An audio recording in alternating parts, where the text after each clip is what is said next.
You are a member of the International Scientific Council at South Tyrol State University. Could you elaborate on the development of South Tyrol State University during the period of your cooperation? What does the university need to focus on in order to move forward?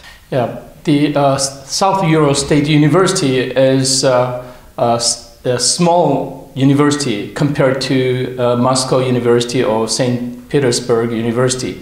But the South Tyrol State University has a merit that it has a very good location in the sense that it is in the middle of Russia, and that can connect Asia and Europe like a Silk Road in ancient time.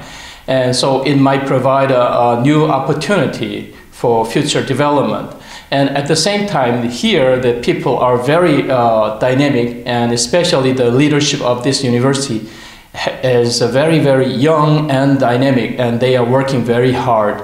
And I think the future of SUSU is very bright, especially they have very good computer power, and because the computer power is central to all the disciplines, and especially the here in Chelyabinsk, metallurgy and the material science is very strong, and computational power can provide a very good research capability to this material science. So I think the future is very bright, and so this leadership and the students and faculty members will make it successful. Tell about your current and future cooperation with South Tyrol State University. Yeah, my major is quantum information science, especially quantum optical, quantum computing, and communications.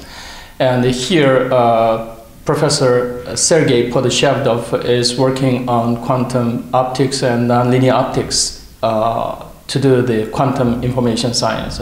So I hope to collaborate with him in the future. How does the international scientific community view South Tyrol State University? How can the university attract international researchers for cooperation? Still, the South Tyrol State University is not very well known in the international scientific community, except several areas.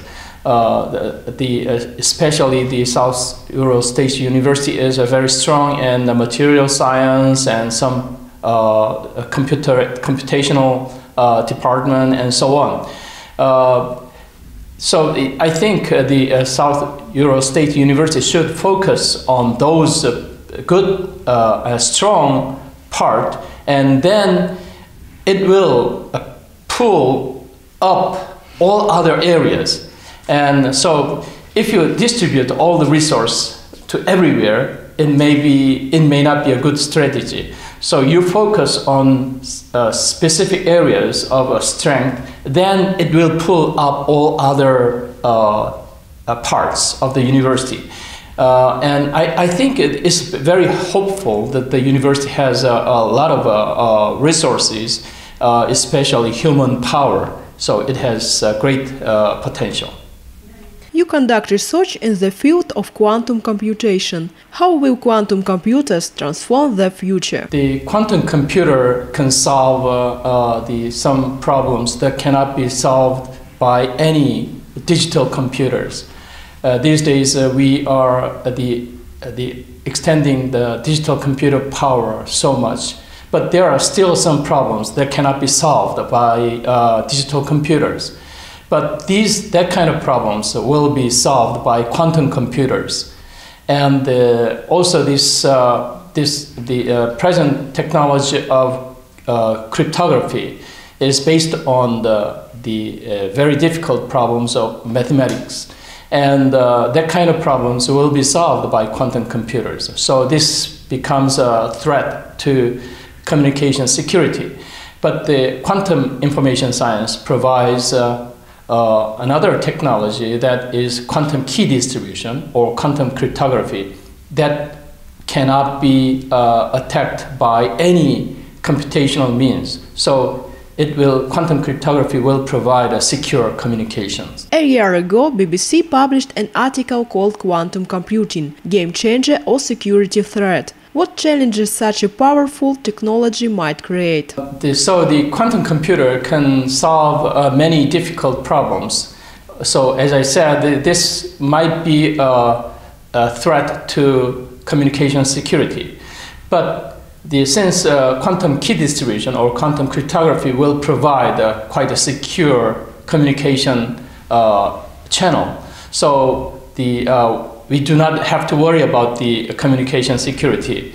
But the quantum computer will provide us a huge computer power for the very difficult problems that cannot be solved by the present technology of digital computation. So it will benefit our human race. Today computers are everywhere. Would you agree that computer skills and the ability to work with data and protect it are becoming an essential part of professional development in any sphere? Yes, that's very important. These days, the business and science and technology, you cannot do that without the help of a computational power and data processing. But at the same time, there's a huge risk of the security through the data network. And for example, these days, many ransomwares, computer viruses.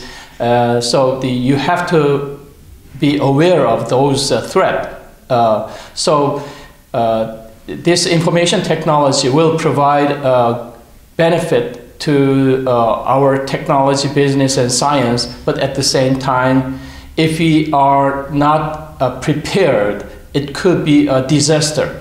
So you have to be very knowledgeable in the technology and also its weakness. So then you will become a very strong, you will have a very good preparation for the future.